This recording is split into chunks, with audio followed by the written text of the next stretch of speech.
Chris Paul could hardly make a shot on Tuesday. He missed floaters, he missed mid-range jumpers and he missed three-pointers.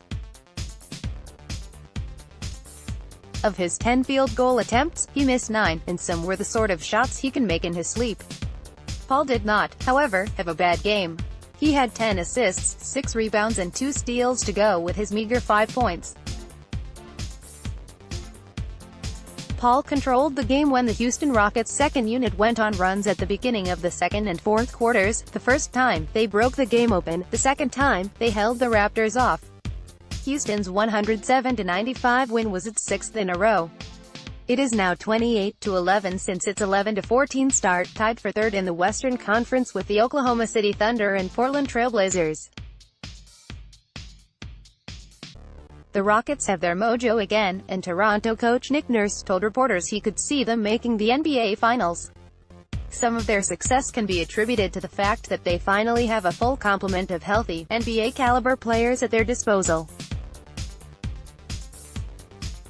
Much of it, though, is because Paul has found his form.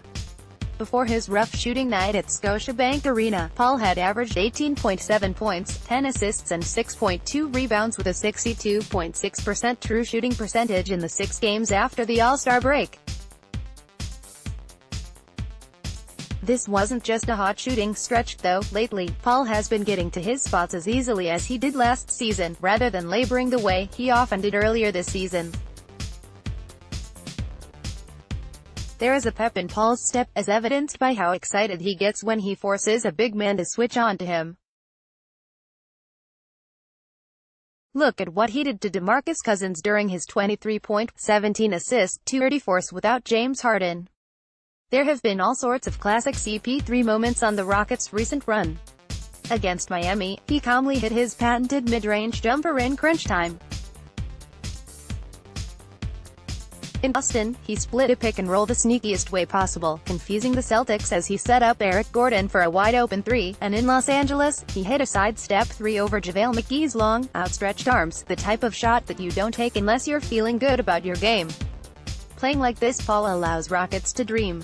Maybe those of us who thought they were the second-best team in the West before the season started weren't crazy.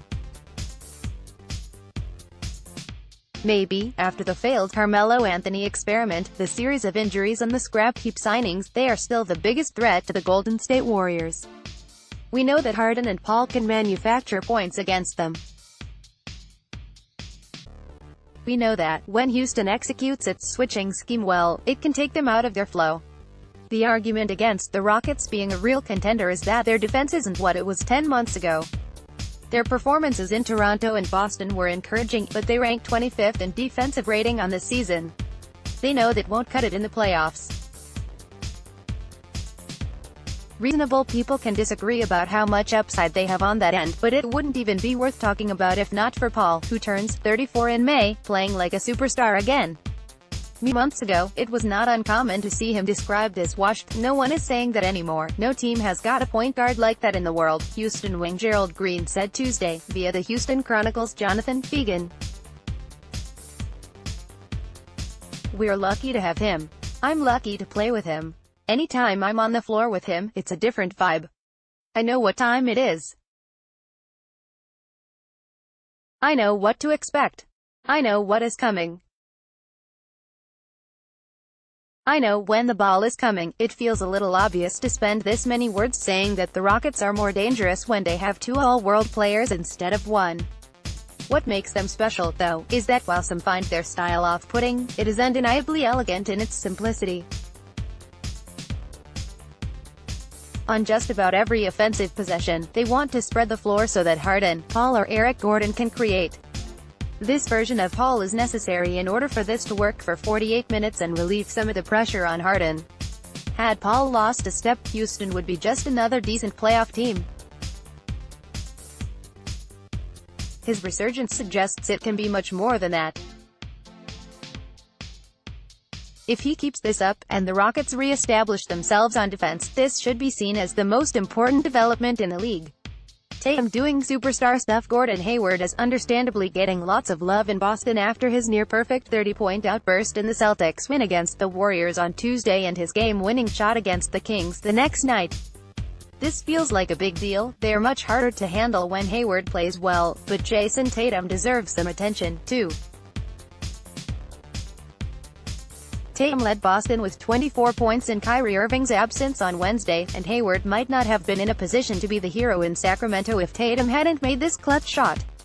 This is why every draft expert described Tatum as smooth. Spinning into a one-legged fadeaway over two defenders should be a horrible idea. It takes incredible balance and body control to merely attempt that shot without being rushed. Tatum made it, and somehow, it looked natural. Only the very best scorers in the league do that kind of thing regularly.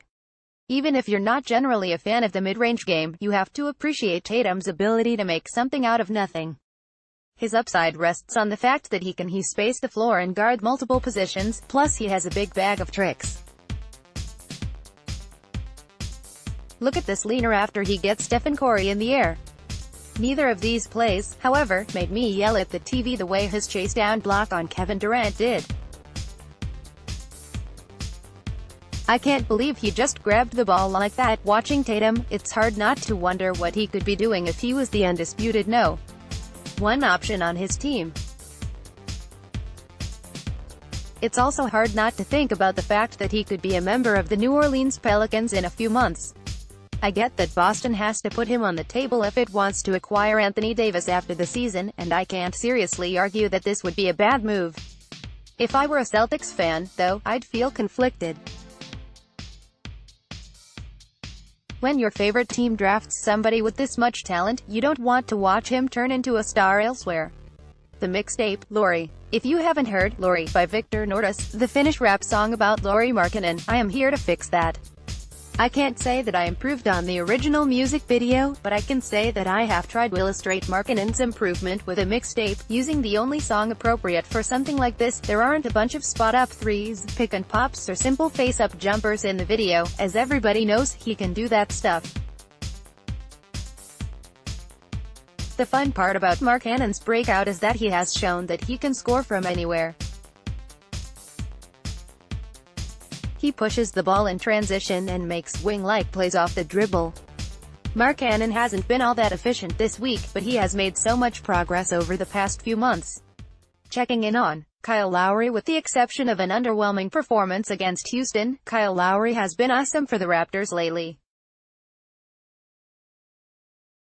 His shooting and assertiveness have been inconsistent this season, though, and his All-Star selection was somewhat controversial. With his per-game numbers down, the argument for his inclusion was that his advanced stats remained excellent and he made his teammates better. In Lowry's case, it is worth looking at precisely how much of an effect he has on his teammates. He has a reputation as a smart player who knows how to run an offense, but did you know that he increases Toronto's effective field goal percentage by 4.7% and its three-point percentage by 5.9% when he's on the court? These marks put him in the 96th and 97th percentile of all players, per cleaning the glass.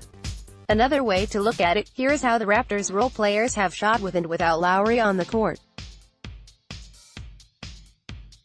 I guess what I'm saying is that, while Kawhi Leonard is clearly the best player in Toronto, Lowry is still the engine of the team.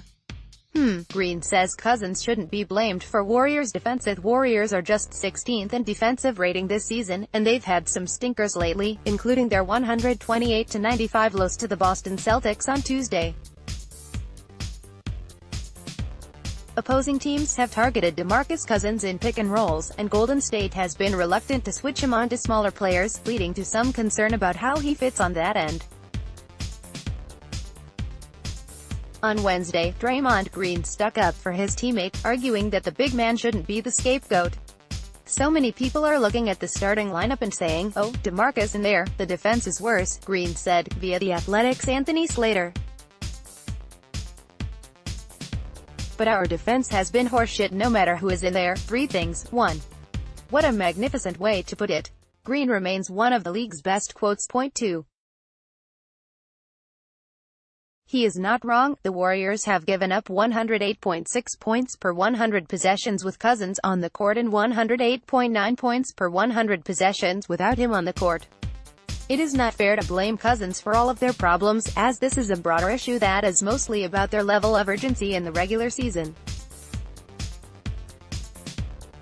I'd be stunned if Golden State didn't play much more intense, disciplined defense when it really matters. Point 3. I can't just let Cousins off the hook. I don't expect him to be a dominant rim protector, nor do I expect him to fly all over the court and keep speedy guards out of the paint. At his best, though, Cousins is capable of taking charges, getting deflections, moving his feet quickly and contesting shots without fouling. It would be disingenuous to pretend that teams won't try to exploit his weaknesses in the postseason, and it would be silly to pretend that his defense is a total non-issue. 10 more stray thoughts. I kind of wish the Lakers didn't have to play basketball games anymore. I feel bad for Michael Kidd-Gilchrist, who is completely out of the Hornets' rotation. For now, it's best to keep expectations for Isaiah Thomas pretty low. It's still unclear what is fair to expect of Karis LeVert. The Rockets have proven that assists aren't the best measure of the health of an offense, but in the case of the Knicks, it's pretty accurate. I'm not sure what to make of all this winning the Pistons are doing. There is too much players only. I wonder what the Heat's season would have looked like if Goran Dragic had been healthy the whole time. No way it happens, but Jimmy Butler's comments about Jim Boylan made me think about how hilarious it would be if he went back to Chicago in free agency. Everybody's going to be saying, "Watch out for the Jazz," soon.